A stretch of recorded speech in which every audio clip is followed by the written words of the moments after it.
Exam जोश Hindi YouTube channel पर आप सभी साथियों का हार्दिक स्वागत है। साथियों, मैं दीपक कुमार, आप सभी को गुड मॉर्निंग, नमस्कार। दोस्तों, आज हम एनालिसिस करने वाले हैं 28 नवंबर का जो सेकंड शिफ्ट का पेपर था उसमें किस तरह के प्रश्न आपसे पूछे गए। ठीक है साथियों, सभी प्रश्न को डिस्कस करेंगे बिल्कुल सटीक आंसर के साथ। ठीक है साथियों, क्लास को एक बार जल्दी से अपने दोस्तों के साथ शेयर कर दीजिए, जल्दी से शेयर कर दीजिए। और फिर स्टार्ट कर रहे हैं एनालिसिस 28 नवंबर की सेकंड शिफ्ट का। ठीक है साथियों, जल्दी से शेयर कर दीजिए अपने सभी दोस्तों के साथ इस वीडियो को। एनालिसिस के लिए जो है मैंने सभी क्वेश्चन जो है इस पेपर पर लिख लिए हैं, जिनको मैं आपको बताने वाला हूँ। सभी क्वेश्चन कलेक्ट किए हैं, बहुत ही अच्छे अच्छे प्रश्न आपसे पूछे गए हैं। तो चलिए शुरू करते हैं क्लास को। पहला प्रश्न क्या आया था देखिए। पहला प्रश्न पूछा गया आपसे, राष्ट्रीय गान कब गाया गया। ठीक है साथियों, तो कब गाया गया राष्ट्रीय गान? 1911 में कलकत्ता अधिवेशन में दोस्तों यह राष्ट्रीय गान गाया गया। कब? कलकत्ता अधिवेशन में पहली बार गाया गया। राष्ट्रीय गान को जो रचयिता हैं वो रविंद्रनाथ टैगोर हैं। ठीक है साथियों, जिनको नोबेल पुरस्कार भी मिल चुका है 1913 में। सेकंड क्वेश्चन क्या आया था, नाइजर की राजधानी आपसे पूछा गया, नाइजर की राजधानी क्या थी? तो क्या थी? नियामी। नियामी करके, नियामी या नियामी इस तरह की राजधानी है जो उसकी नाइजर की। ठीक है साथियों, महमूद यूसुफ जो है यहाँ के राष्ट्रपति हैं दोस्तों। अफ्रीका कंट्री है एक। अगला प्रश्न पूछा गया आपसे, चेन्नई सुपर किंग के कप्तान कौन है?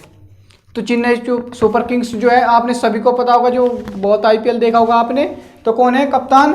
एमएस धोनी। कौन है? एमएस धोनी। ठीक है साथियों, एमएस धोनी है चेन्नई सुपर किंग्स के कप्तान है। इस बार 2020 का जो आईपीएल जीता है वो मुंबई इंडियंस ने जीता है। और उपविजेता कौन रही है? दिल्ली जो है उपविजेता है आईपीएल 2020 की। ठीक है साथियों, अगला प्रश्न क्या पूछा गया देखिए आपसे, वंदे मातरम कब गाया गया? वंदे मातरम जो है कब गाया गया?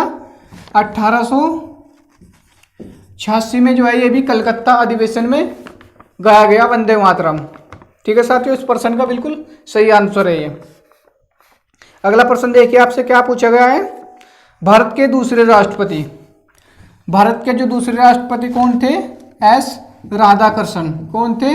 एस राधाकृष्णन, यानी सर्वपल्ली राधाकृष्णन, डॉक्टर सर्वपल्ली राधाकृष्णन जो है। राधाकृष्णन जो है आपके प्रथम उपराष्ट्रपति भी हैं। ये प्रथम उपराष्ट्रपति भी सर्वपल्ली राधाकृष्णन है दोस्तों। ठीक है साथियों, अगला प्रश्न देखते हैं क्या पूछा गया आपसे। अगला प्रश्न पूछा गया है, पाल वंश के संस्थापक। पाल वंश के संस्थापक कौन थे? कौन थे पाल वंश के संस्थापक? गोपाल। कौन थे? गोपाल। गोपाल जो है पाल वंश के संस्थापक थे। ठीक है साथियों, अगला प्रश्न देखिए क्या पूछा गया आपसे। अगला प्रश्न पूछा गया है, राष्ट्रकूट यानी राष्ट्रकूट वंश के संस्थापक। राष्ट्रकूट वंश के संस्थापक कौन थे? दंती दुर्ग। दंती दुर्ग। ठीक है साथियों, कौन थे? दंती दुर्ग जो है राष्ट्रकूट के संस्थापक थे। राष्ट्रकूट की जो स्थापना हुई थी वो 752 ईस्वी में हुई है। 752 ईस्वी में राष्ट्रकूट जो वंश था उसकी जो स्थापना हुई 752 ईस्वी में इसकी स्थापना हुई। आगे आने वाले एग्जाम में आपसे पूछा जा सकता है इस तरह का प्रश्न भी। ठीक है साथियों, इसलिए मैं आपको एक्स्ट्रा थोड़ा बता रहा हूँ इसमें। समर ओलंपिक 2024, समर ओलंपिक 2024 की बात की गई है, जो कब कहाँ पर होंगे? 2024 के समर ओलंपिक कहाँ होंगे? पेरिस में। कहाँ पर होंगे? पेरिस में।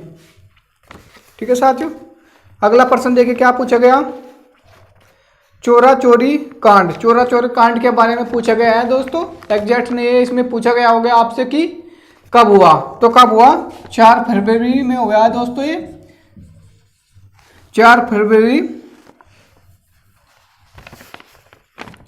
1922 में। कब? 1922 में। चोरा चोरी कांड के बाद होता क्या है, जो गांधी जी जो है असहयोग आंदोलन चला हुआ था उस टाइम पे। इसके होने के बाद जो है उसके घोषणा कर देते हैं उसके समाप्त करने की, महात्मा गांधी जी। ठीक है साथी। देखिए अगला प्रश्न देखिए क्या है, कॉमनवेल्थ गेम 2022 के बारे में पूछा है, कहाँ पर आयोजित होंगे? तो कहाँ पर आयोजित होंगे? बर्मिंघम में। कहाँ पर? बर्मिंघम में। कहाँ पर आयोजित होंगे? बर्मिंघम में। अगला प्रश्न क्या है, डेल डेविड पुरस्कार, डेन डेविड पुरस्कार 2020 की बात की गई है, तो किसको मिला है? गीता सेन नाम की, ठीक है, ये गीता सेन को मिला है, गीत लिख दिया मैंने, सॉरी दोस्तों, गीता सेन को मिला है ये पुरस्कार। इन्होंने नारी स्वास्थ्य और गरीबी उन्मूलन के उसमें बहुत ही सराहनीय कार्य किया है सामाजिक स्तर पर, जिसके उसमें इनको ये पुरस्कार मिला है। अगला प्रश्न देखिए क्या पूछा गया है आपसे, डायबिटीज के बारे में पूछा गया है। डायबिटीज किससे कमी के कारण होता है? ठीक है साथियों, किसकी कमी के कारण होता है? इंसुलिन की कमी के कारण होता है। इंसुलिन स्रावित कौन सी ग्रंथि से होता है दोस्तों? अग्नाशय से स्रावित होता है आपका इंसुलिन, लैंगरहैंस की दीपिकाओं से। ठीक है साथियों। अगला प्रश्न देखिए, अगला प्रश्न पूछा है बेकिंग सोडा से। बेकिंग सोडा को क्या कहा जाता है? बेकिंग सोडा को कहा जाता है दोस्तों सोडियम बाइकार्बोनेट। क्या कहा जाता है? Sodium bicarbonate.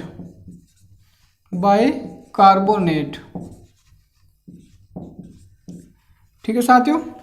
अगला प्रश्न देखिए क्या पूछा गया है, रसायन विज्ञान के पिता के बारे में पूछा गया है आपसे।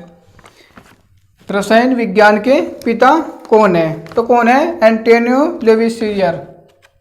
एंटोनियो लिवोसियर करके इनका नाम है। ये जो है रसायन विज्ञान के पिता हैं। अगला प्रश्न आपसे पूछा गया अजमेर का किला। अजमेर का किला के निर्माण के बारे में शायद आपसे पूछा गया है। अजमेर का किला का निर्माण किसने करा? तो अजमेर का जो किला है कहाँ पे है? राजस्थान में। अजमेर का जो किला है कहाँ पे? राजस्थान में। ठीक है साथियों, कहाँ पे? राजस्थान में। इसका निर्माण किसने कराया है?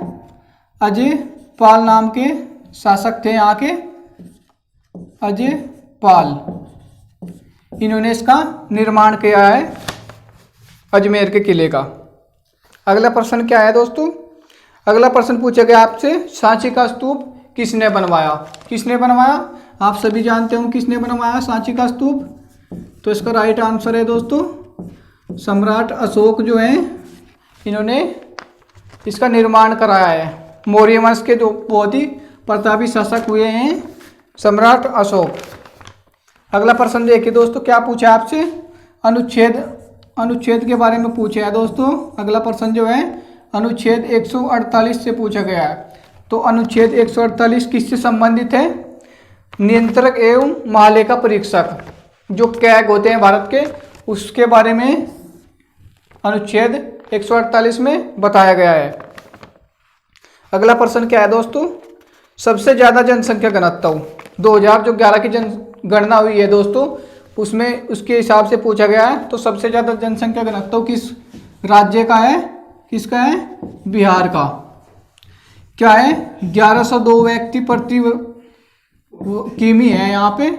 ठीक है साथियों, 1102 व्यक्ति प्रति व्यक्ति किमी है यहाँ पे, 2011 की जनगणना से है ये। ठीक है साथियों।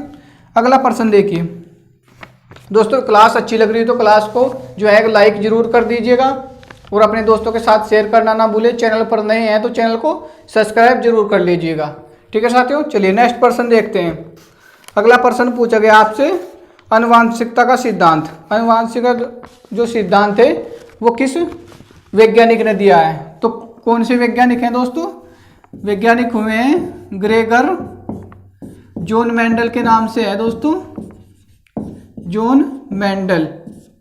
इन्होंने आनुवांशिकता का सिद्धांत दिया है दोस्तों। इन्होंने मटर के पौधों पर भी प्रयोग किया है।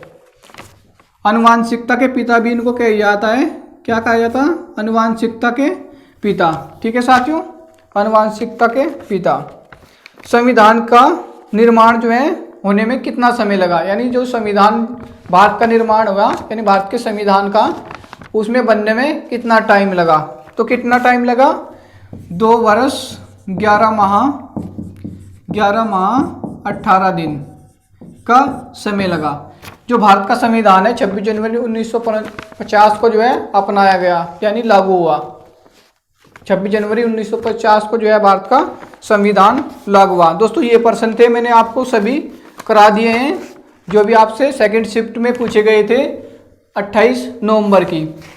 ठीक है साथियों, अगली शिफ्ट के एनालिसिस में फिर मिलते हैं आपसे बिल्कुल सटीक एनालिसिस के साथ। तो अभी तक चैनल को सब्सक्राइब नहीं किया तो आपने चैनल को सब्सक्राइब कर लीजिए और बेल आइकन को भी प्रेस कर लीजिए, जिससे कि सबसे पहले वीडियो आपको मिले। ठीक है साथियों, क्लास देखने के लिए आपका बहुत बहुत धन्यवाद। Thank you.